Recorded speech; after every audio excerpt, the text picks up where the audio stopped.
O ser físico do primeiro self. Este ensaio é de autoria de Henry T. Lawrence. Ele é a 4ª seção do livro O Caminho do Homem. O homem como ser físico. Como encarnado no mundo físico, o homem tem, como todos os organismos, 2 envoltórios físicos: o organismo, 49, 5-7, e o envoltório etérico, 49, 2-4. Ambos os envoltórios são dependentes do primeiro átomo físico da tríade, que lhes fornece as energias funcionais necessárias. O tipo atômico físico, 49.1, é a base de todos os 6 tipos moleculares, compostos do tipo atômico. A consciência física é a consciência do envoltório etérico. É objetivo e perceptível no cérebro.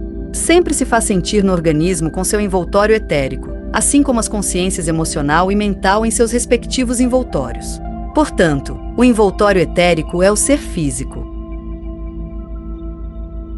Os termos ser físico, ser emocional, ser mental, ser causal não devem ser confundidos com self físico, self emocional, self mental, self causal. Por ser físico, etc., os envoltórios, o aspecto da matéria são pretendidos. Por self físico, entende-se o estágio de desenvolvimento da consciência alcançado pela mônada, o self. O organismo é um robô mecânico sem consciência própria. Isso se torna evidente quando o envoltório etérico deixa o organismo, que então fica totalmente inconsciente. Além disso, a morte ocorre somente então. É o envoltório etérico do organismo que permite ao organismo perceber. A beleza corporal tem um efeito atraente pelo qual a maioria das pessoas se apaixona. Surpreendentemente, também muitos chamados esotéricos parecem dar importância à forma física. No entanto, apenas a qualidade dos envoltórios agregados é essencial. Nesses envoltório S, o estágio de desenvolvimento e as porcentagens de qualidades adquiridas são vistas pelo conhecedor. O que é dito aqui diz respeito a coisas que nenhum clarividente é capaz de averiguar. A visão etérica revela defeitos do organismo. Estar em encarnação, envolvido em um organismo e, portanto, em um corpo animal, é para o self seu estado mais limitado de consciência. Não admira que os membros da hierarquia planetária enfrentem cada um desses sacrifícios com uma atitude semelhante ao horror. Então, ser forçado a conviver com esses seres monstruosos chamados seres humanos equivale aproximadamente a uma sentença que relegaria seres humanos altamente desenvolvidos a conviver com porcos em um chiqueiro. Só o fedor deve parecer insuportável. Mas a experiência também os ensina a sentir a mais profunda compaixão pelos seres humanos, que estão no estágio de desenvolvimento mais difícil de todos. Também são incrivelmente indulgentes com as fraquezas humanas. As únicas coisas que eles consideram são o nível do indivíduo e as perspectivas de desenvolvimento. Eles sabem que as coisas que os homens prestam atenção concentram-se e culpam-se uns aos outros, desaparecem quando o indivíduo atinge um nível superior, e em muitos casos. O organismo é um robô, dirigido pelas energias do envoltório etérico que em grande parte têm um efeito automático e obedecem aos impulsos da consciência emocional. Além disso, o organismo é controlado por energias dos envoltório causal, tríade e mental, bem como pelas energias armazenadas nos 3 tipos moleculares físicos mais baixos, remanescentes do sistema solar anterior. Deve-se notar também que as energias dos envoltórios são, por natureza, determinadas pelos departamentos do envoltório e as porcentagens dos vários tipos moleculares nos envoltórios. Os processos do organismo são amplamente controlados por energias etéricas dos vários centros, chakras, do envoltório etérico, energias ainda pouco adaptadas ao seu propósito. Quando essas energias puderem funcionar adequadamente, o organismo será um perfeito autômato, bem inatacável pela doença em qualquer aspecto. Sem seu envoltório etérico, o organismo é privado de qualquer tipo de percepção sensorial. Cada célula do organismo é permeada e envolta por matéria etérica, possui seu próprio envoltório etérico, que está conectado à rede. Os órgãos dos sentidos do organismo têm assim seus centros de percepção localizados no envoltório etérico. O organismo é, de certa forma, semelhante a um acumulador que durante o dia consome energia acumulada e durante o sono é carregado novamente com energias etéricas. A atenção consome grande parte da energia do cérebro e de outras partes do sistema nervoso. Se a atenção é dirigida apenas às coisas físicas, então o cérebro não recebe aquele reabastecimento de energias que recebe diretamente do envoltório causal sempre que a atenção é dirigida aos interesses mentais. No que diz respeito aos 3 aspectos, o coração representa o aspecto movimento com energia da terceira tríade, o cérebro o aspecto consciência com energia da segunda tríade e o baço o aspecto matéria com energia da primeira tríade.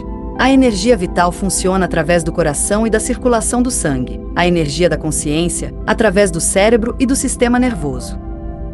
Com a forma do organismo humano, a evolução biológica atingiu seu objetivo, o ideal da forma. O que resta é refinar o organismo e, usando as energias do envoltório etérico, torná-lo inatacável pela doença. Isso também diz respeito aos organismos dos reinos vegetal e animal.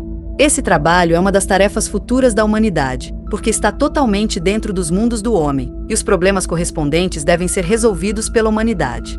E a humanidade será capaz de resolvê-los quando tiver dominado os ilozoicos, a única concepção correta da realidade nos 3 mundos atômicos inferiores, 47 a 49. O envoltório etérico, geral. O envoltório etérico consiste de moléculas, mantidas juntas eletromagneticamente, dos 3 tipos moleculares etéricos, 49, 2 a 4. A matéria etérica depende das energias de todos os tipos superiores de matéria e é influenciada por todas elas em ordem decrescente. Em todo o cosmos não há nenhum tipo de energia que não apareça de alguma forma na matéria etérica física e no envoltório etérico. Em relação à energia, o envoltório etérico é o envoltório mais importante do homem. Este fato é compreendido apenas no estágio causal. Até lá, esse fato será no máximo uma hipótese, pouco plausível. O envoltório etérico existe antes do organismo, que se constrói na rede do envoltório etérico e com energias etéricas. Sem um envoltório etérico, nenhum organismo pode ser formado. A qualidade e a capacidade de funcionamento do organismo dependem do envoltório etérico. O organismo e o envoltório etérico funcionam como um único envoltório. Portanto, a melhor e menos enganosa designação é o organismo com seu envoltório etérico. No que diz respeito ao primeiro self, o envoltório etérico não tem existência independente. É capaz de funcionar enquanto o organismo subsistir, e então se dissolve com o organismo célula por célula. Selves essenciais, selves 46, e selves ainda mais elevados estão em uma condição diferente. Eles são capazes de formar seus próprios envoltórios etéricos por meio do primeiro átomo físico da tríade. Nenhum homem pode fazer isso. Toda matéria é portadora de energias, e o mesmo se aplica à matéria do envoltório etérico. São as energias que são importantes. Fato este expresso no ditado esotérico: tudo é energia. A base é de menor importância. Através do envoltório etérico, despejem energias emocionais, mentais, causais e ainda mais elevadas. As energias são predominantemente emocionais em 85 a 90% da humanidade, mentais em 10 a 15% e causais em menos de 1%. Desde que as energias emocionais encontram sua saída adequada através do centro do plexo solar do envoltório etérico, pode-se verificar que as emoções governam. Em pessoas excepcionais, essas são as emoções mentalmente ativadas. O envoltório etérico, 49, 2 a 4, normalmente pertence ao 7º departamento, e o organismo, 49, 5 a 7, ao 3º departamento. O cérebro ocupa uma posição excepcional a esse respeito, pois as pequenas células cinzentas, os receptores dos átomos emocionais e mentais, em regra pertencem ao departamento designado para os envoltórios físicos de acordo com o horóscopo fixado pelos poderes do destino.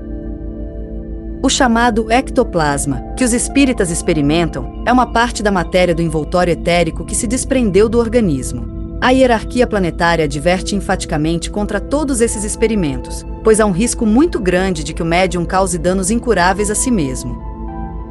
As funções do envoltório etérico. Está entre as funções do envoltório etérico formar o organismo, com suas energias etéricas, energias reduzidas dos mundos superiores, manter o organismo vivo e lhe proporcionar a capacidade de se mover. Todos os órgãos do organismo estão ligados a centros no envoltório etérico. Tudo na natureza é mantido vivo pelas vibrações energéticas do envoltório etérico. As energias etéricas influenciam as mônadas de acordo com os níveis que atingiram nos diferentes reinos naturais. O conteúdo de consciência que está acima do nível da mônada passa despercebido. A semente é envolta por um envoltório etérico e, graças a este envoltório, a semente pode germinar e crescer. Na própria semente está escondida toda a potencialidade que se realiza na planta, no animal, no homem. Foi preciso um sistema solar de primeiro grau para produzir sementes ou ovos com essa potencialidade de semente ou ovo. A primeira galinha e ovo foram os resultados do primeiro sistema solar. O envoltório etérico torna possível a percepção física e a consciência. No homem, a percepção e a concepção são devidas à capacidade das células nervosas de reagir às vibrações nos tipos atômicos e moleculares emocionais e mentais da substância celular. A mera matéria orgânica carece da faculdade de percepção. O fato de tal habilidade existir nos organismos se deve à presença de matéria etérica também no tipo molecular físico mais baixo, 49,7. Depende da qualidade do envoltório etérico quanto das energias dos envoltórios superiores possam penetrar no organismo e no cérebro, quanto de suas qualidades e faculdades latentes o homem é capaz de readquirir. Então, é claro, também depende das circunstâncias gerais da vida e das oportunidades de reaquisição. Portanto, muitas possibilidades etéricas nunca são realizadas. Os centros do envoltório etérico. O envoltório etérico é uma rede formada por incontáveis fios de matéria etérica.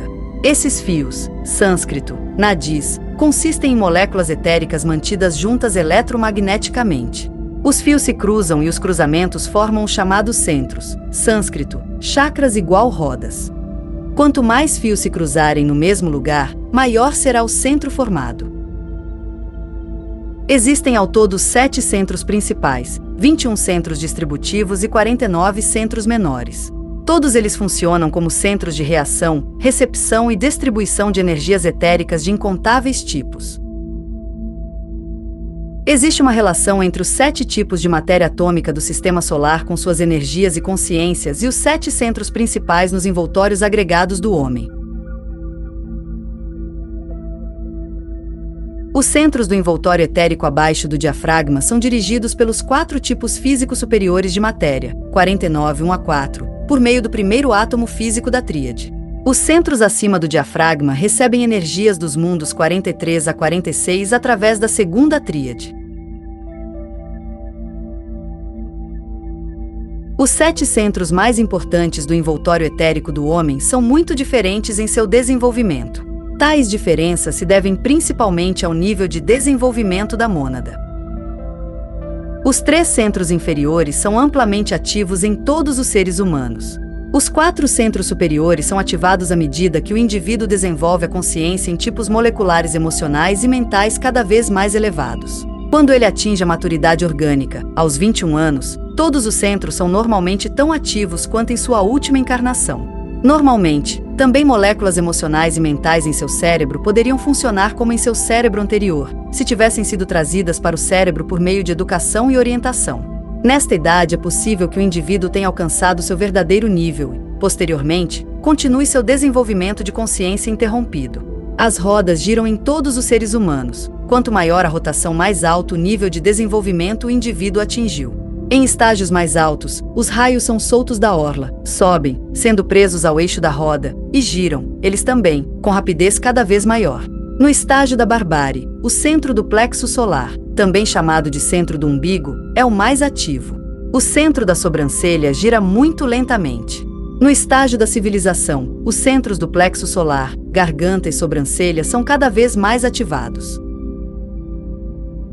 No estágio da cultura, os centros da coroa, sobrancelha, garganta, coração e umbigo giram com rapidez cada vez maior. Quanto mais o homem se desenvolve, mais raios se soltam e aumentam sua rapidez. No estágio causal, todas as rodas giram com enorme velocidade e todos os seus raios estão soltos e em plena ação. O centro do coração, que está em contato com a terceira tríade, é incomparavelmente o mais importante de todos os centros. É no centro do coração que convergem todos os fios que conectam todos os envoltórios e tríades do homem. Este fio de vida, Sutratma, é o centro dessa rede de fios e centros, chakras, que compõem o envoltório etérico. Entre outros fios, um vai para a glândula pineal, um para o baço, um para o coração físico, um para o sistema nervoso. O centro cardíaco traz, através do sangue, energias vitais para todas as células do organismo. Um vai para a glândula pineal, um para o baço, um para o coração físico, um para o sistema.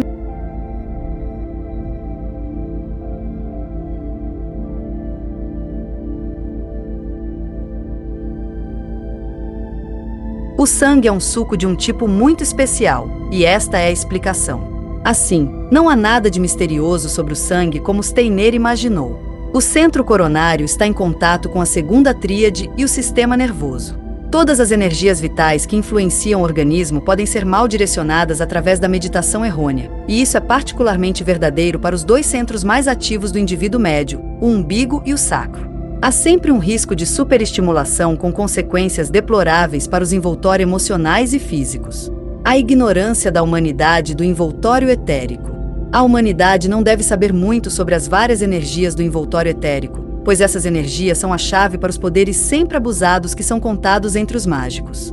Em sua fé ingênua na humanidade, muitos ocultistas no final do século XIX tiveram dificuldade em entender essa restrição.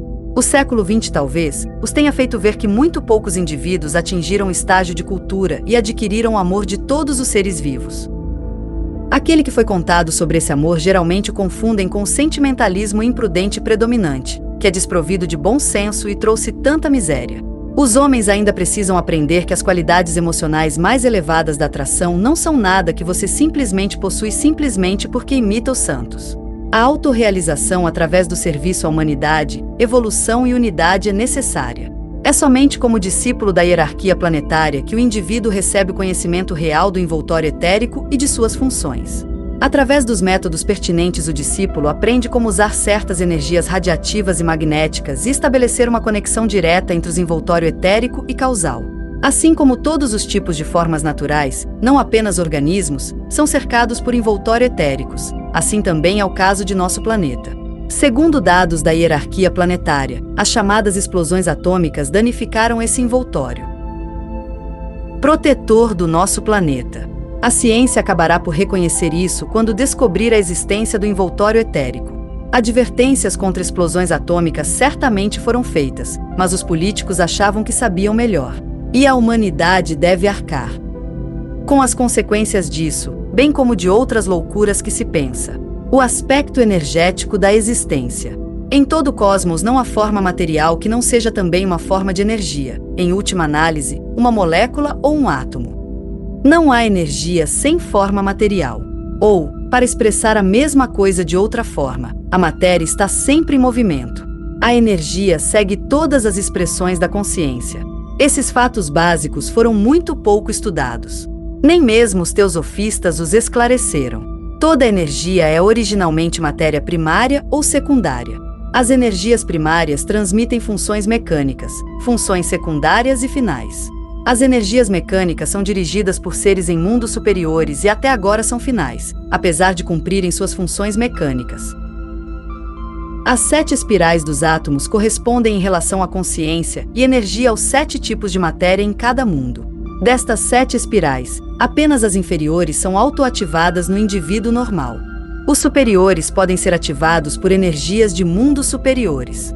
Talvez não seja um fato geralmente conhecido que a luz é matéria e o som é energia. As energias dos mundos superiores não são para ouvidos humanos ouvirem. Louis de Broglie descobriu que a luz é contínua e intermitente. Está correto. Como todos os tipos de energia, a luz consiste em correntes de partículas materiais isoladas e magneticamente coerentes, átomos e moléculas. A luz não se move para frente. Ele se move concentricamente em ondas em 3, e mais, dimensões de uma determinada fonte. Além da luz e do calor, recebemos do Sol, no mundo físico, os glóbulos de vitalidade necessários à vida orgânica. Estes podem ser facilmente observados como minúsculos ovos de ouro na intensa luz do sol dos dias brilhantes de verão. Eles não penetram nas nuvens e, portanto, uma longa ausência do sol acarreta o fenômeno observado de cansaço geral. Um excesso desses glóbulos de vitalidade pode causar insolação. A magia é o conhecimento dos tipos moleculares do envoltório etérico e os tipos de energia que lhes pertencem, da direção dessas energias através da consciência mental e dos processos sistemáticos que são necessários para isso. Ao agir nas energias materiais do envoltório etérico com energias mentais, podes ter um controle soberano dos 3 tipos moleculares físicos mais baixos. Assim, você pode dissolver e remodelar também a matéria física mais densa. Assim era a habilidade que os antigos chamavam de magia. Os antigos era a designação que os iniciados usavam para sua ordem. Ao fazê-lo, eles levaram os espiões da igreja para o caminho errado, iludindo-os a acreditar que os destinados eram pais da igreja. Compreende-se perfeitamente que o conhecimento destes assuntos não é dado à humanidade até que tenha alcançado o estágio de idealidade, uma humanidade que não se tornou mais estabilizada em sua consciência emocional e mental superior do que pode afundar muito rapidamente nos tipos de consciência pertencentes ao estágio da barbárie. Entende-se também porque a hierarquia planetária tem a intenção de não dar muita informação sobre o envoltório etérico. Tem experiência suficiente do destino de tal conhecimento nas mãos de uma humanidade composta de bandidos em potencial, o ladrão impenitente, no simbolismo da hierarquia. O conhecimento da magia deve ser reservado aos discípulos da hierarquia planetária que renunciaram para sempre a qualquer tipo de poder. A magia deve ser distinguida das futuras descobertas científicas das energias etéricas físicas, que são aplicações exclusivamente físicas. A magia é o controle das energias físicas pela consciência mental, assunto bem diferente e um conhecimento reservado para o segundo self. Fisicalização temporária. Se um ser superior, um segundo self, considerasse necessário se fisicalizar para contatar um indivíduo no mundo físico, então é suficiente que a primeira tríade forme envoltórios mentais, emocionais e etéricos, e as energias do envoltório etérico formariam um envoltório físico visível dos tipos físicos inferiores de matéria. Esse envoltório agregado, que tanto os magos brancos quanto os magos negros podem moldar a partir de tipos moleculares inferiores, 49, 5 a 7, é tão confusamente semelhante a um organismo que apenas a visão causal é capaz de distinguir a diferença. A formação e a dissolução são obra de um instante. O mundo etérico. Das energias do mundo etérico só podemos conhecer o que pode ser apreendido subjetivamente. Somente aqueles que na encarnação física adquiriram a visão etérica são capazes de usar essa faculdade, embora não tenham ideia das energias etéricas apenas por causa disso. Somente selves causais são capazes de determinar a existência objetiva do mundo etérico. Gnomos, trolls, brownies, dríades, náiades, tritões, silfos, salamandras, etc., são seres etéricos físicos pertencentes à evolução dévica. Alguns dos nomes que lhes são atribuídos referem-se ao elemento natural físico em que habitam: terra, água, ar, fogo, seres irresponsáveis que se desenvolvem através do brincar. Eles evitam os homens, esses seres maldosos que destroem tudo, também na natureza. Dia e noite reinam também no mundo etérico, mas a noite não existe nos mundos superiores, apenas uma luz cada vez mais brilhante com cada tipo molecular superior. Consciência física. Consciência de 2 tipos, subjetiva e objetiva. A consciência subjetiva se expressa no homem como percepções no envoltório etérico, sentimentos no envoltório emocional e pensamentos no envoltório mental. Em seu atual estágio de desenvolvimento, o indivíduo normal, a maioria, na encarnação física é objetivamente autoconsciente apenas nos 3 tipos moleculares físicos mais baixos, 49, 5 a 7. Nos 3 tipos moleculares etéricos físicos, 49, 2 a 4, ele é apenas subjetivamente consciente, o que significa que ele apreende esses tipos de consciência apenas como estados internos subjetivos. Ele não tem consciência das energias que fluem através do envoltório etérico, percebendo-as apenas quando tem excesso ou falta de vitalidade, mas não pode determinar a que tipo de matéria física elas pertencem. Somente o self causal é um self físico perfeito, visto que ele é subjetiva e objetivamente autoconsciente em todos os tipos moleculares físicos, 49, 2 a 7. O organismo e envoltório etérico formam uma unidade física. Da mesma forma, a consciência nesses 2 envoltórios forma uma consciência física unitária. A consciência física refere-se apenas à realidade física objetiva e material e não tem nada a ver com qualquer coisa emocional, simpática, atraente, etc. A visão etérica não é uma visão espiritual, mas uma expansão da faculdade do olho, sua percepção de tipos superiores de vibrações físicas e assim, tipos superiores de coisas objetivas, materiais, a saber, as formas materiais nos tipos moleculares etéricos.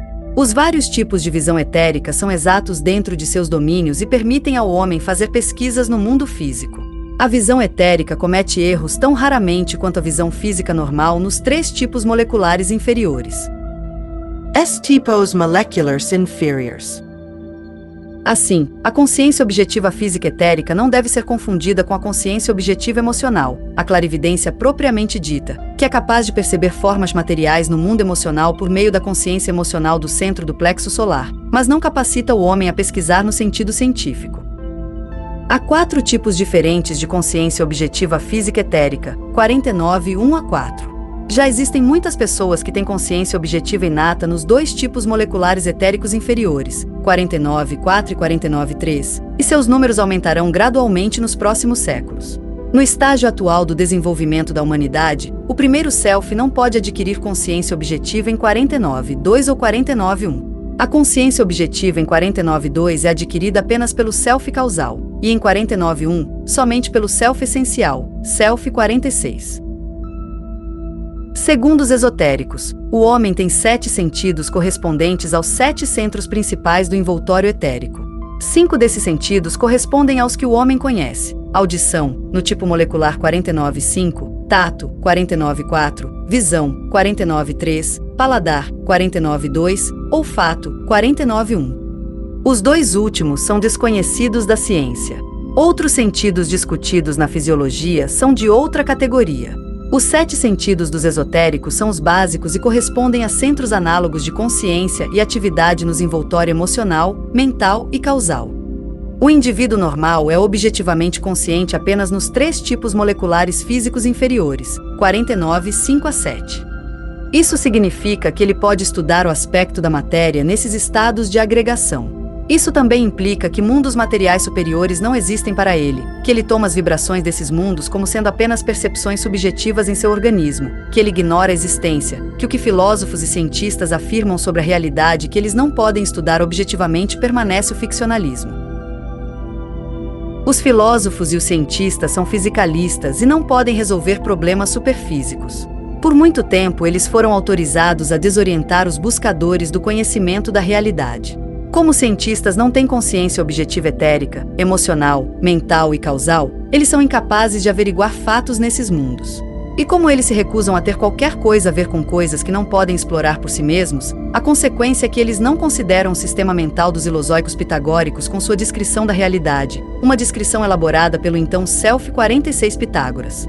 É um velho truque que os cientistas usaram, negar a existência do que eles não podem explicar. Os filósofos modernos, semanticistas, aparentemente acharam que vale a pena imitar esse método. Em breve, ambas as categorias de pensadores terão concordado em descartar todos os conceitos de realidade que recebemos da hierarquia planetária através de ordens de conhecimento esotérico.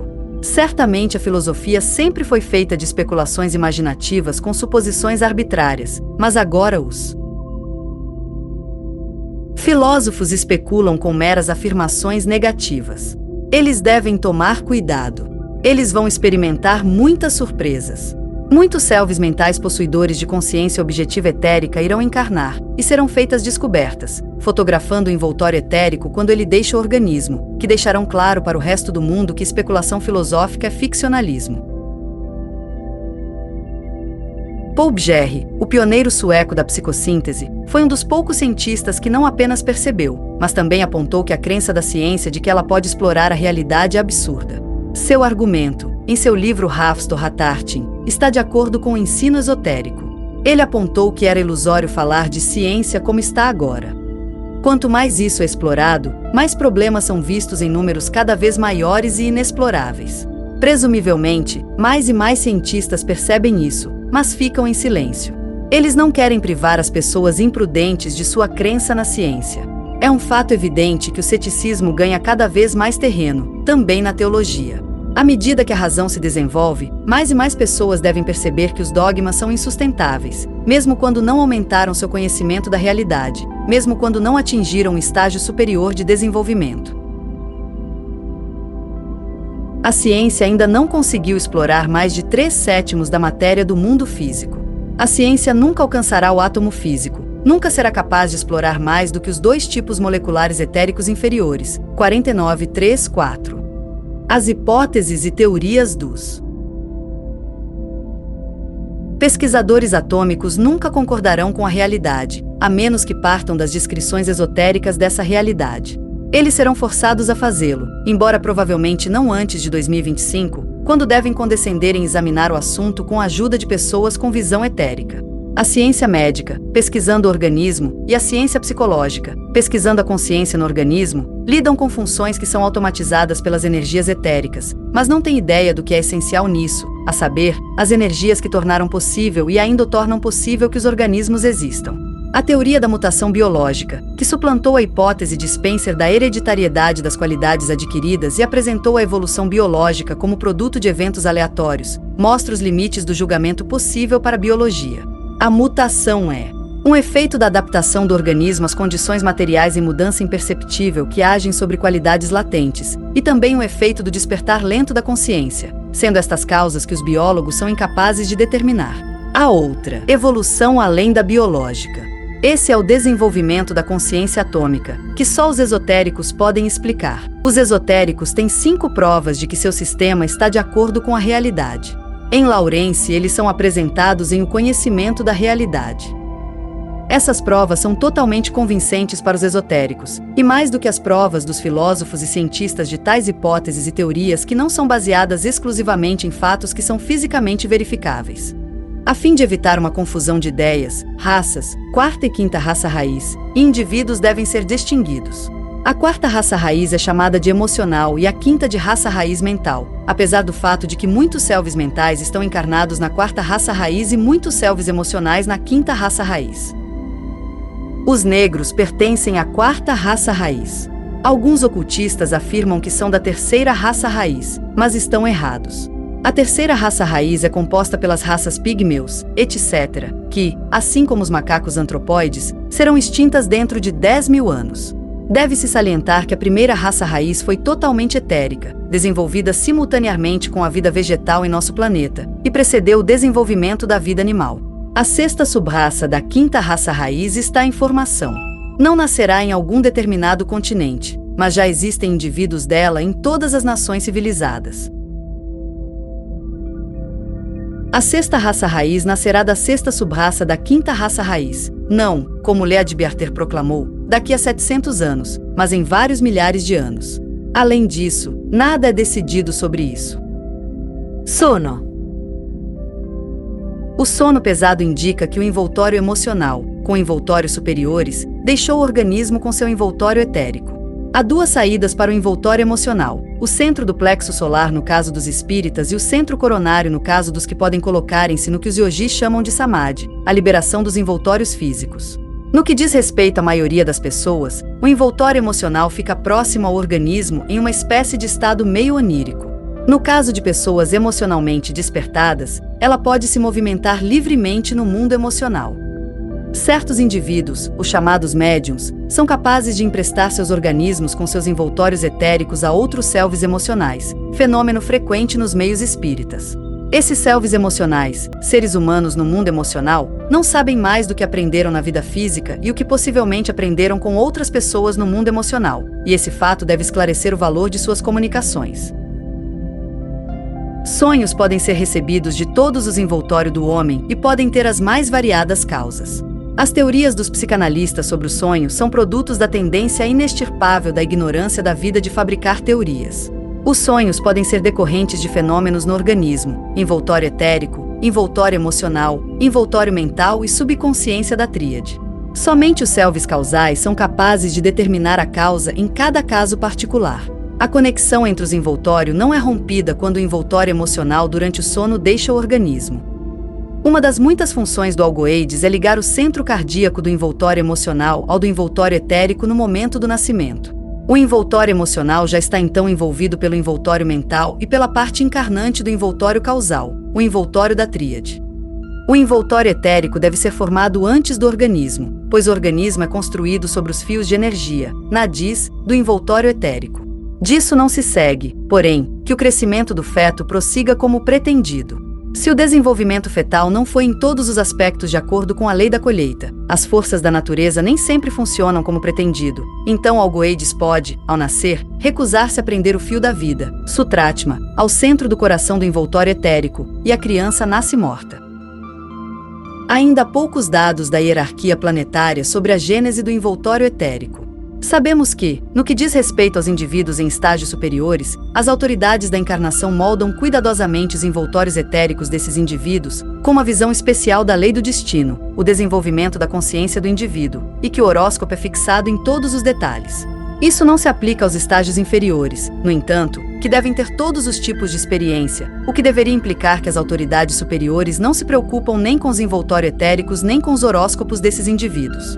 Um palpite razoável é que o algoeides do indivíduo é responsável por essas tarefas. Este problema não é de forma alguma sem importância, é relevante na discussão do aborto. Há indicações de casos em que o organismo é tão disforme que o indivíduo não pode de forma alguma aprender com a encarnação. Tal caso parece implicar o direito de poupar o indivíduo de uma encarnação sem sentido. A atual superprodução de fetos humanos tem um efeito indesejável. A cadeia atômica, os tipos moleculares superfísicos nas células do feto, têm o efeito de atrair e muitas vezes despertar mônadas que estão adormecidas em seus envoltórios causais, seduzindo-as à encarnação, particularmente aquelas mônadas que têm o desejo instintivo de estar fisicamente conscientes novamente. Isso tem o resultado de que essas mônadas encarnam muito mais cedo do que seria o caso. A escolha de um feto será então uma questão de sorte, e o resultado da encarnação não será o que poderia ter sido se algoeides tivesse feito a sua escolha. Todos os selves superiores, também os mais elevados, selves 45, dentro do sistema solar podem encarnar em um organismo. Apenas os selves cósmicos, selves 42 e superiores, têm um envoltório de matéria atômica física como seu envoltório mais baixo possível.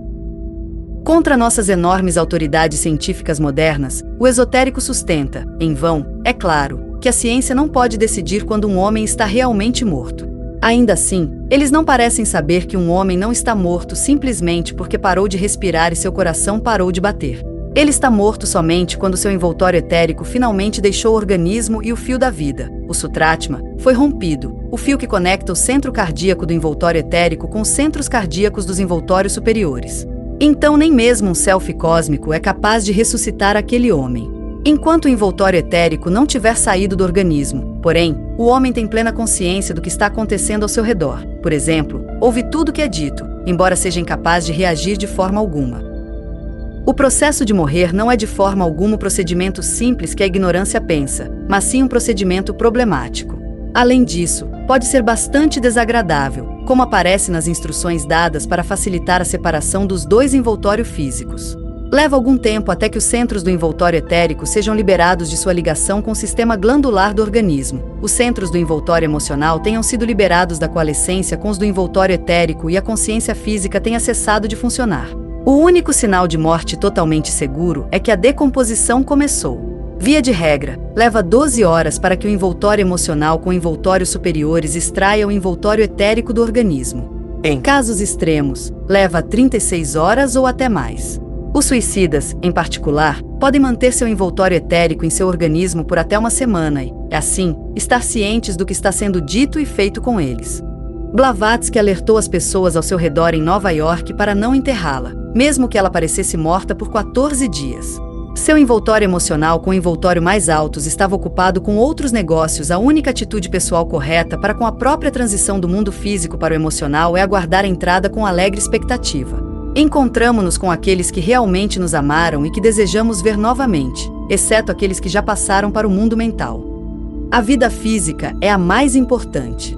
O esotérico é ensinado, muitas vezes para sua grande surpresa, que sua vida física é de longe a parte mais importante de sua encarnação. A vida física do homem é essencial na medida em que o self está preparado para eventualmente compreender a realidade e o sentido da vida, o que é antes de tudo um pré-requisito para adquirir a consciência causal. A vida física é a única vida importante para os 4 reinos naturais inferiores. Somente no mundo físico os indivíduos pertinentes desenvolvem sua consciência. Somente no mundo físico o homem, o indivíduo normal, é objetivamente consciente e pode estudar objetivamente uma parte da realidade física. Somente no mundo físico ele é capaz de se libertar das ilusões emocionais e das ficções mentais das quais depende nos mundos emocional e mental entre as encarnações.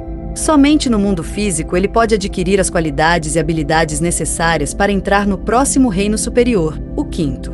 Não há limite para as encarnações do homem até que ele tenha conseguido isso.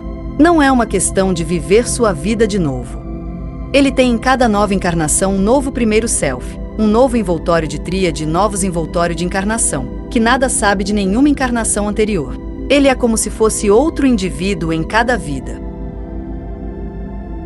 Os períodos de descanso entre as encarnações destinam-se ao homem para renovar suas forças antes da próxima encarnação. A vida da consciência nos mundos emocional e mental é em grande parte uma elaboração de ilusões e ficções que o homem absorveu durante a vida física. Que a vida, do ponto de vista do conhecimento em geral, é inútil, mas oferece ao self a possibilidade de ativação adicional de tipos moleculares em seus envoltórios já ativados. Você está em grande erro se pensa que sua encarnação foi feita para divertimentos e uma vida preguiçosa. Quando a vida está no seu melhor, é trabalho e labuta. A vida física é a vida mais importante, pois somente no mundo físico todas as qualidades e habilidades podem ser adquiridas. O homem pode, graças à sua faculdade de consciência objetiva, libertar-se da ilusão emocional e da ficção mental. No entanto, se este trabalho de desenvolvimento é impossível por algum motivo, então a existência física não tem significado para a mônada. Portanto, é um grave erro esforçar-se por prolongar a vida física em todas as circunstâncias. Por exemplo, no caso de indivíduos em que a conexão entre os centros coronários dos envoltórios é definitivamente rompida e que, como consequência, só podem vegetar. Lamentavelmente, os erros dos homens sobre as leis da natureza e as leis da vida muitas vezes têm tais consequências que seu desenvolvimento é obstruído ou mesmo interrompido por algum tempo. A superpopulação, resultando em fome e guerras, é apenas um exemplo. A mortalidade infantil foi o método da própria natureza para preservar o equilíbrio e evitar a superpopulação. Com nossos recursos tecnológicos e médicos, muitas vezes, suspendemos o equilíbrio da natureza, e nossa civilização muitas vezes teve um efeito destrutivo. O único inferno verdadeiro é o mundo físico. É neste mundo que cada indivíduo deve adquirir todas as qualidades necessárias e se tornar seu próprio salvador, de mais encarnações. É neste mundo que ele deve adquirir consciência causal e se tornar um segundo self. É no mundo físico que o reino de Deus será realizado. Portanto, o mundo físico é de longe o mundo mais importante também para os indivíduos do quinto e sexto reinos naturais. A cada aquisição de consciência em um novo tipo atômico, todas as qualidades devem demonstrar sua eficiência na matéria física. Portanto, na ascensão ao mundo superior, a encarnação física é necessária. Isso não significa que a humanidade possa saber sobre essa encarnação. O anonimato é uma proteção contra a humanidade em seu atual estágio de desenvolvimento. A colheita física do esotérico. Os efeitos da lei da colheita na vida física do esotérico podem resultar em deficiências, invalidez, doença, cérebro não receptivo, feiura, miséria, baixo padrão social e cultural. Além disso, pode haver ambientes desagradáveis, pais, irmãos e irmãs, amigos, relações sociais, professores. Claro que também no caso diretamente oposto, favores. Senhor. Conhecimento da reencarnação e da lei da semeadura e da colheita, essas iniquidades da vida permanecem inexplicáveis. Mas nunca podemos saber até que ponto, em épocas passadas, contraímos essas desvantagens ou favores. Podemos apenas saber que devemos colher algum tempo, a última mas não a menos má colheita, a liquidação final, como selves causais. Também deve ser observado que nunca podemos lançar a culpa em nossos pais e na hereditariedade deles. Temos os pais que devemos ter para a nossa colheita. É estúpido dizer, eu não pedi para vir aqui. Pois isso é precisamente o que você fez. Muitos tipos de doenças, principalmente as que atingem o sistema nervoso, em aspirantes, um termo comum para buscadores, são devidos ao fato de que o aumento das energias emocionais e mentais, derramando-se através do envoltório etérico, não obtém uma saída através dos centros direitos e o sistema glandular do organismo. Assim, a doença não precisa ser uma indicação de uma semeadura ruim. Mais uma contribuição para a correção do equívoco geral do karma, ou a lei da colheita. Longe de todos os casos de doença são autocausados. O homem, como membro da humanidade, deve compartilhar a responsabilidade coletiva pelos erros coletivos quanto às leis da natureza e leis da vida. Quando o conhecimento esotérico há algum tempo for Geralmente aceito como uma hipótese de trabalho, os fatos necessários sobre os centros do envoltório e as energias pertinentes serão divulgados e muitos casos de doença serão curados ou prevenidos. Saúde. Em relação às suas causas, as doenças podem ser divididas em 3 categorias: doenças originárias do mundo circundante e da natureza, da hereditariedade ou de fatores psicológicos. E todos os 3 dependem, em última análise, de uma má semeadura individual ou coletiva, possivelmente planetária. A doença pode se originar de qualquer uma das muitas encarnações anteriores. Então, o germe da doença esteve presente em algum dos khandas que acompanham a tríade através das encarnações, e só agora teve a oportunidade de ser ativado. A lei da semeadura e da colheita, causa e efeito, é uma lei que funciona nos mínimos detalhes. Quaisquer medidas de manejo racional do organismo que omitimos por ignorância ou indiferença ou incapacidade nos serão impostas em alguma futura encarnação, exigindo então um cuidado muito maior do que era necessário antes, maior porque não. Podemos mais fazer isso automaticamente, mas devemos dedicar nosso esforço consciente e metódico a esse cuidado e assim remediar nossa omissão. No entanto, nem todas as doenças e problemas de vários tipos são resultado de uma má semeadura no passado ou da hereditariedade física. Muito disso nós contraímos através de nosso modo de vida imprudente nesta encarnação. Assim como os homens cuidam de seus organismos, não é de admirar que o assim chamado elemental físico, na verdade, ele é um ser físico etérico, pois pertence à evolução, detesta aquele imbecil que invadiu seu domínio e lhe causa tantos problemas adicionais em seu trabalho para que tudo funcione corretamente. Para o esoterista, além disso, a sua compreensão de causas adicionais de doença. Os pensamentos são coisas materiais com energia, e a energia é a causa dos efeitos. Particularmente eficientes a este respeito são as ideias que estão de acordo com a realidade, precisamente as ideias esotéricas. Se suas energias não tiverem uma saída proposital em atividade conveniente, elas podem afetar o organismo, resultando em doenças de vários tipos. As pessoas que estão no estágio da barbárie ou perto dele são geralmente muito mais saudáveis do que aquelas que têm problemas emocionais e mentais. As energias emocionais e mentais influenciam o envoltório etérico e, portanto, o organismo geralmente toma um rumo errado, o que tem um efeito perturbador sobre as funções do organismo físico, de outra forma sem atrito.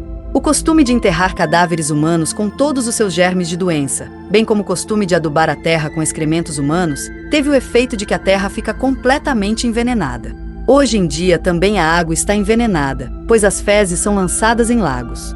As plantas assimilam os germes da doença e os transmitem. Assim como os peixes.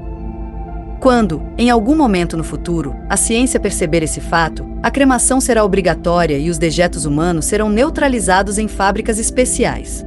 A terra cultivada com seus germes de doença será desinfetada. Muitas centenas de anos depois, podemos esperar que as doenças trazidas a nós através da vida vegetal sejam erradicadas.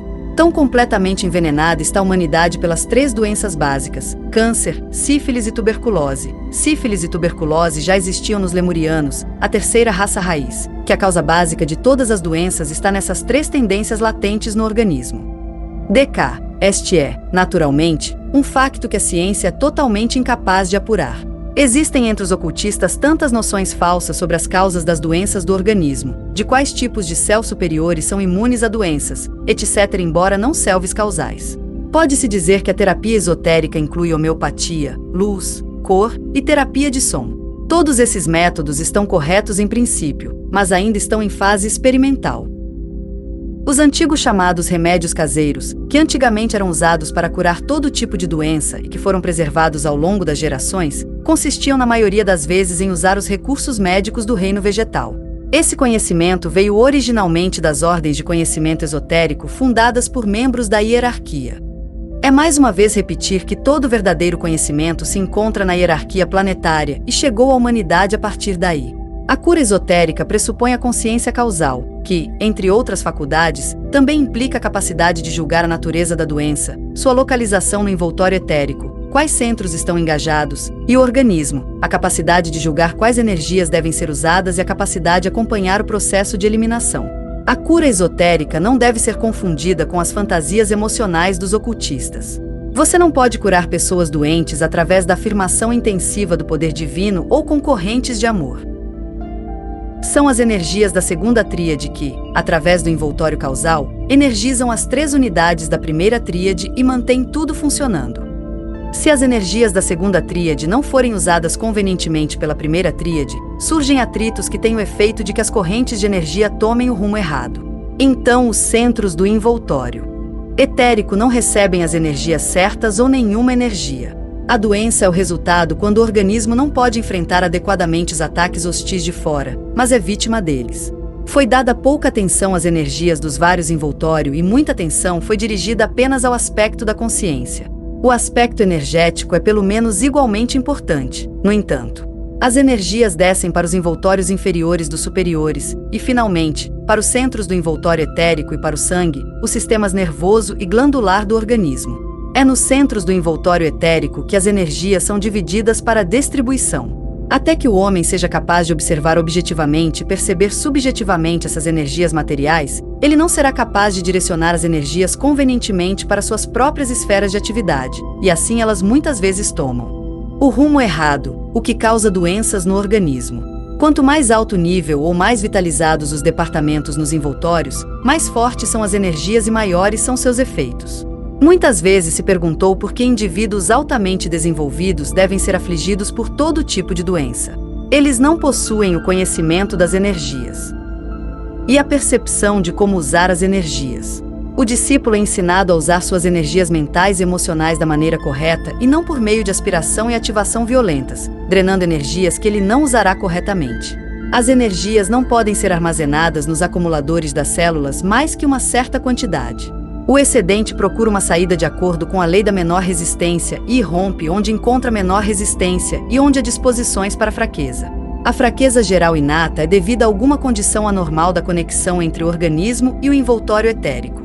É tarefa da ciência médica descobrir o envoltório etérico, as energias etéricas e o elo de ligação entre o envoltório etérico e o organismo. Como a ciência médica parece irremediável em sua adesão dogmática a antigas visões errôneas, levará algum tempo até que essas descobertas sejam feitas. Os médicos se recusam a ouvir os esotéricos, e as massas seguem a ciência. O problema da dieta é um problema de muitos aspectos. É um problema individual, pois nenhuma dieta, nem mesmo uma dieta vegetariana, serve para todos. É um problema coletivo para toda a humanidade. A dieta não é meramente um problema físico e nutricional. Para os discípulos, é também um problema superfísico e psicológico, parte da questão de como a consciência superior é ativada. O problema da dieta ainda não foi resolvido, e sua solução deve ser tarefa de pesquisas futuras. É principalmente um problema que os seres humanos são capazes de resolver, portanto, devem resolver experimentando. Os nutricionistas já deveriam ter constatado que a dieta animal não refina o organismo, que concordamos melhor com a comida vegetariana, que carne, peixe e ovos não são necessários para o indivíduo, a menos que seus órgãos digestivos tenham sido prejudicados por hereditariedade ou alimentação inadequada na infância. As muitas células que diariamente passam do organismo devem ser substituídas por novas. É por isso que uma dieta equilibrada é necessária. Você não pode se alimentar apenas de frutas, por exemplo. Uma dieta unilateral acarreta doenças de deficiência. O sal e o açúcar devem ser evitados, principalmente o sal, pois dá origem a várias doenças de depósito no organismo, cálculos renais e biliares, reumatismo de vários tipos. O sal comum, cloreto de sódio, é totalmente inútil como alimento, é até nocivo, pois expele sais nutritivos essenciais. O sal é útil apenas para fins de conservação para neutralizar a corrupção dos alimentos, carne, etc. O açúcar afeta o esqueleto, especialmente os dentes, predispõe a fraturas ósseas, etc. O problema da dieta correta sempre foi um problema para os aspirantes ao discipulado. Descartes considera que esse problema ocupa muita atenção e impede quem leva a vida a sério de pensar em coisas mais importantes. Outra questão bem diferente é que a carne é proibida para os discípulos. Mas a maioria dos discípulos provavelmente ainda tem muitas encarnações antes que esse problema venha à tona. Uma coisa é certa. É infinitamente mais importante adquirir boas qualidades do que se tornar vegetariano. O vegetarianismo não é mérito em si nem nada que o professor esotérico considere ao escolher um discípulo. Descartes dá ao esoterista a seguinte lista de alimentos recomendados: leite, mel, pão integral, graham, todos os tipos de vegetais que cresceram ao sol, frutas, especialmente laranjas, bananas, nozes, arroz não polido, batatas. O problema da dieta também tem aspectos que estão além dos recursos da humanidade para determinar. Isso inclui problemas pertencentes à lei da colheita, à lei da ativação e à lei da autorrealização. Na infância da humanidade, os homens foram vítimas indefesas das feras. De acordo com a lei da colheita, o reino animal contraiu uma dívida coletiva com o reino humano. Ao comer carne, a humanidade involuntariamente contribui para saldar a dívida do reino animal. Que isso ainda aconteça se deve ao fato de que a perda de vidas humanas durante milhões de anos atingiu números astronômicos e que um envoltório causal equivale a uma alma grupo animal inteira. Quando a dívida for liquidada em algum momento, o consumo de carne cessará por si só e a alimentação do homem será inteiramente vegetariana. Até lá, cada um deve comer o que melhor lhe convier. Assim, os carnívoros não incorrem em qualquer responsabilidade. Outro problema é que a carne engrossa o organismo, torna-o suscetível a vibrações mais baixas. Qualquer um que queira refinar seu organismo para torná-lo mais receptivo a tipos mais elevados de energias, portanto, deve manter uma dieta vegetariana estrita. É claro que isso facilita a autorrealização com todas as suas implicações para a aquisição da consciência em tipos moleculares cada vez mais elevados. Quando um homem se torna vegetariano, seu organismo começa a ser regenerado. As células velhas, envenenadas pela carne, peixe, tabaco, álcool, etc., são substituídas por novas, extremamente sensíveis à velha dieta e irritadas por ela, podendo dar origem a novas doenças. Mesmo os ovos devem ser evitados por pessoas que não são totalmente saudáveis. As pessoas se perguntam por que Blavatsky comia carne. Se uma vez você adquiriu uma consciência atômica superior, sua dieta não influencia mais sua receptividade às energias superiores. O organismo que ela herdou exigia uma dieta animal. As questões do envoltório etérico estão intimamente relacionadas ao que chamamos de eletricidade. Os medicamentos homeopáticos têm efeito sobre o envoltório etérico, ativando as energias etéricas correspondentes, assim indiretamente o organismo. Até que a existência do envoltório etérico seja reconhecida, a mentalidade médica dogmática seguirá rejeitando esses medicamentos, os únicos corretos. Apenas esta descoberta não é suficiente, no entanto. Outro também é necessário, que é a descoberta do aspecto movimento da existência, o ensino esotérico das energias e os recursos energéticos dos vários tipos moleculares, um problema do qual a ciência nada sabe. Uma dose ponderável de arsênico atua no organismo, mas uma dose imponderável e quimicamente inobservável, começando com uma milionésima parte de 1 grama, D6, tem um efeito sobre o envoltório etérico. Quanto maior a potência, mais forte o efeito. Geralmente, potências superiores a 100.000 não são produzidas.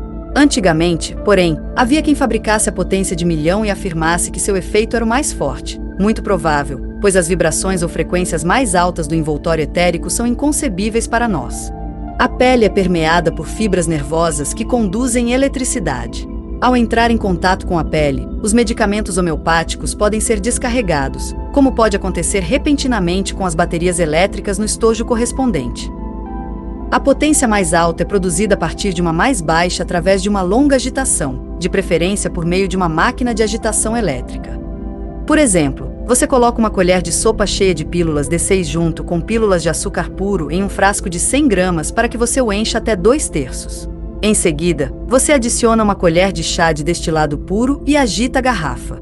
Após cerca de meia hora, o frasco conterá pílulas D7, que serão processadas da mesma maneira para obter pílulas D8, etc.